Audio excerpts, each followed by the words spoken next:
हसीब अंसारी साहब, मुख्तार अंसारी साहब, हमारे साथ चल रहे अर्शी आलम पप्पू भाई, साजिद आलम साहब, प्रोफेसर राकेश के महतो जी, हैदर अली साहब, महताब आलम साहब, जावेद अख्तर साहब, जुल्फिकार खान साहब, मौलाना अमजद साहब और मज्जा सिंह से भी हमारे एजुकेशन क्षेत्र के सभी एक्सपर्ट लोग यहाँ पे आए, हमारे सभी साथियों, पर्दा नशीन माताएं बहनें, नौजवान साथियों और पत्रकार बंधुओं, सबसे पहले तो मैं धन्यवाद दूंगा खास करके यहाँ के जो मैनेजमेंट है, जो देख रेख है, उन्होंने शाहीन ग्रुप को झारखंड में लाने का काम किया और खास करके एक एजुकेशन हब बनाने का काम किया। इरवा हम लोग जानते हैं, इरवा पूर्व मंत्री, पूर्व विधायक अब्दुल रज्जाक अंसारी साहब, जिन्होंने राज्य में एक पहचान दी कि इरवा जो संस्था है मेडिकल के क्षेत्र में, हैंडलूम के क्षेत्र में और खासकर बुनकर के क्षेत्र में काफी आगे लाने का काम किया, एक पहचान दी गई। रांची जब भी हम लोग आसपास आते हैं तो जब इरवा का नाम सुनते हैं तो अब्दुल रज्जाक अंसारी साहब का नाम आता है। तो निश्चित तौर पर हमें लगता है कि नहीं, अब इरवा जो है एजुकेशन के क्षेत्र में आगे आएगा। शाहीन ग्रुप, साइंस संस्था न केवल हिंदुस्तान में बल्कि दूसरे राज्यों में, दूसरे देशों में भी अच्छा काम कर रहे हैं, वहाँ भी इंस्टीट्यूट है। हम तो डॉक्टर कादिर साहब से मांग करेंगे कि एक तो आपने शुरुआत किया है इरवा से, कम से कम जामता और मधुपुर में भी एक शाहीन ग्रुप का इंस्टीट्यूट खोलने का काम करें, हमें सेवा का करने का अवसर दें। हम चाहते हैं कि हमारे बाल बच्चे एजुकेटेड हो, हमारे बाल बच्चे पढ़े लिखे और समाज में आगे आए। अभी मैं हमारे मंत्री अब्दुल हसन साहब की बात सुन रहा था, निश्चित तौर पर उन्होंने कई मदरसे खुलवाने का काम किया, अच्छा प्रयास। हम समाज में आज हमारा जो फोकस होता है दीनी तालीम को हम लोग भूलते जा रहे हैं और दीनी तालीम ही हमारा बेस है, हमारा जड़ है, हमारा मजबूती का कारण दीनी तालीम है।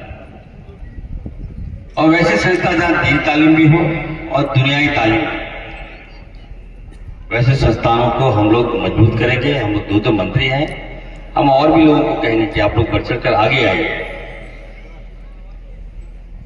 स्कूल खोलिए, कॉलेजेस खोलिए और जहां आपको लगता है कि नहीं हम सबकी आवश्यकता हो तो निश्चित तौर पर हम लोग सरकार से बढ़ चढ़ कर हम लोग आगे आएंगे, आपको सपोर्ट करेंगे।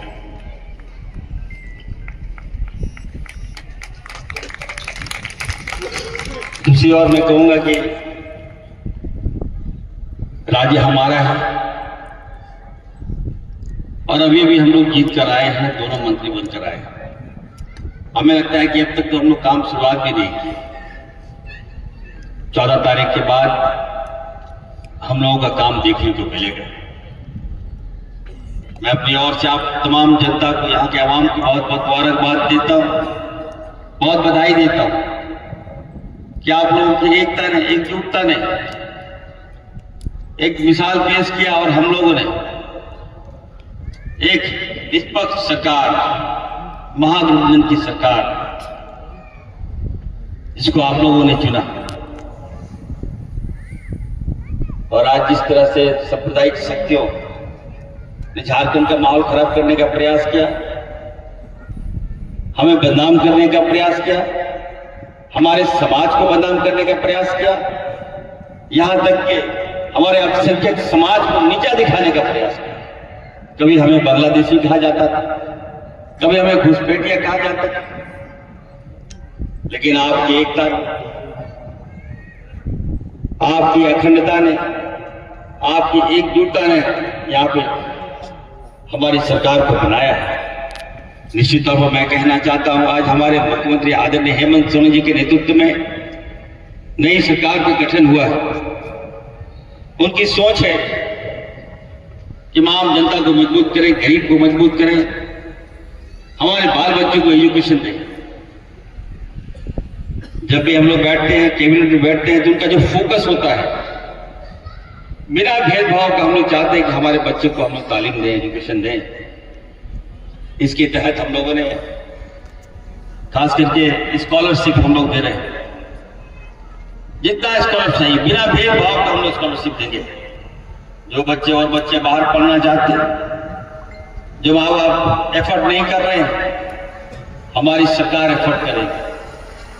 अपने बाल बच्चों को हम लोग अगर चाहे वो बाहर की तालीम लेना चाहें, बाहर अगर जाकर एजुकेशन लेना चाहें, तो निश्चित तौर पर हमारी सरकार उनको हम लोग स्कॉलरशिप मुहैया कराएंगे। ये हम आप सबको श्योर करते हैं, आश्वस्त करते हैं।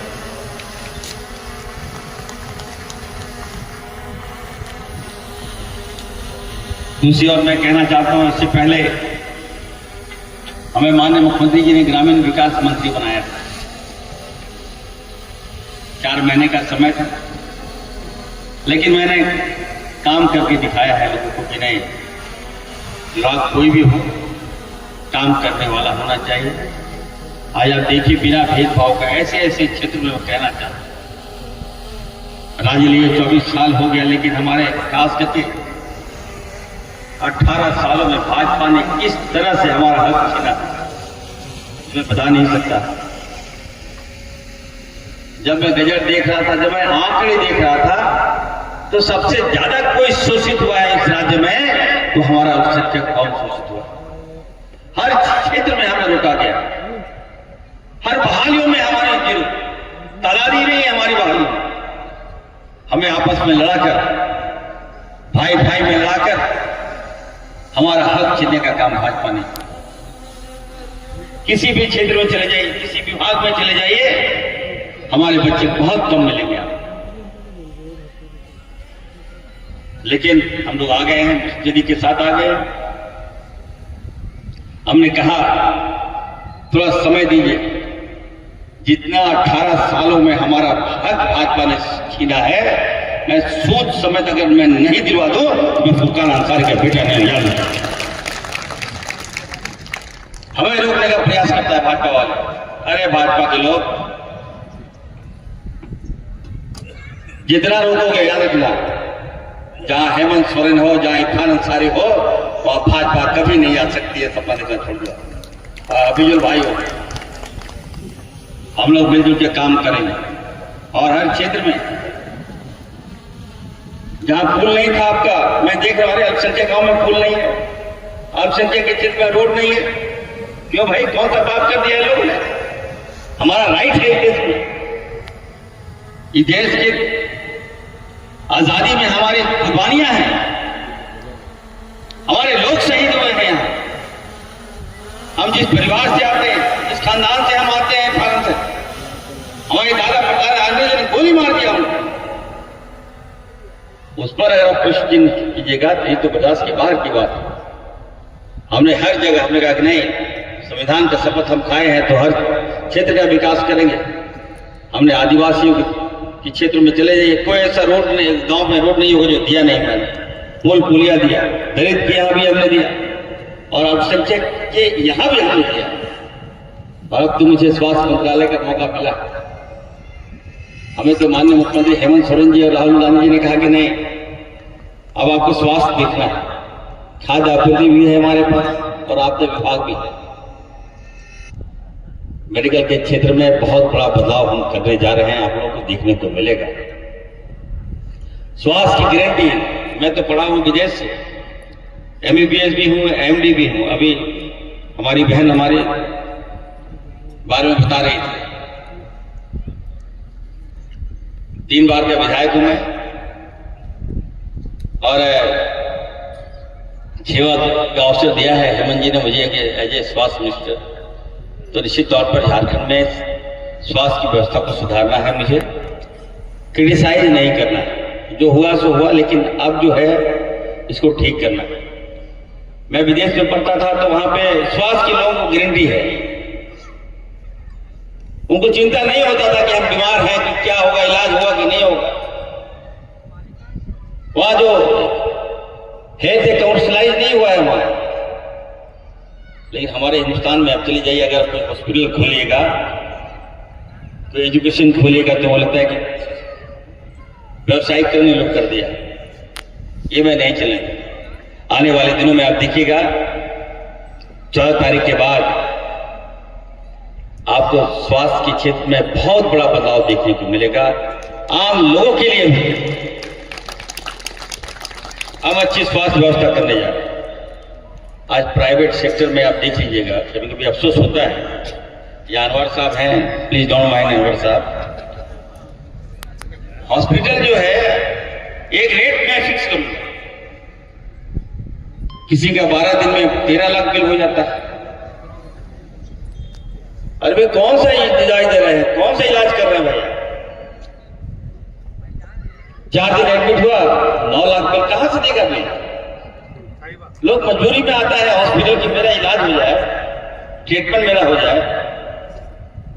वो इलाज क्या कराएगा? तो एडमिट करके लगता है पैसा ही पैसा दे रहा है, इधर से मांग रहा है, घर बेच रहा है, जमीन बेच रहा है।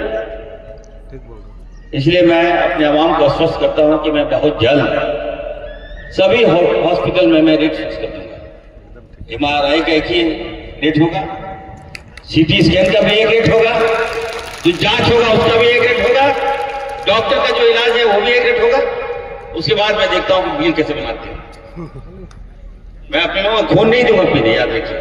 अनवर साहब आप साथ में हैं, ठीक है, अच्छी बात है, लेकिन थोड़ा देखिए आपके साथ भी बहुत से ग्रुप में हॉस्पिटल लोग हैं, मेडिकल में लूट मचाया हुआ है, मरने के बाद बॉडी तक नहीं देता।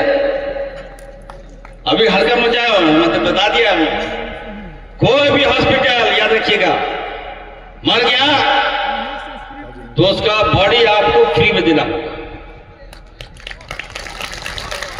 कम से कम इतना तो इंसानियत रखना होगा। आपको बिल ले रहा है, ले लीजिए, 1 दिन 2 दिन 3 दिन 4 दिन। अगर मालिक पैसे ना हमारा लैप्स कर गया तो कम से कम एक इंसानियत होने के नाते आपको पेशेंट को फ्री में छोड़ देना चाहिए। आप कह रहे हैं पैसा दो तब बॉडी देंगे, ये हम तो नहीं चले देंगे। याद रखिए हम सारा व्यवस्था हम आप लोगों के लिए ही करेंगे, ठीक ठाक करेंगे, ये मैं कहना चाहता हूं। और कहीं भी कोई भी हॉस्पिटल अगर बॉडी रख रहा है तो एक फोन कीजिए, आप हमें कीजिए, और हम नहीं है तो हमारे भाई बुजुर्ग भाई को कीजिए। हम दोनों भाई मिलकर काम करेंगे और अच्छी स्वास्थ्य व्यवस्था देंगे। अभी आप देखिएगा फूड एंड सप्लाई में बहुत लोगों का नाम काट दिया, हमारे मुस्लिम भाइयों का भी नाम काट दिया है।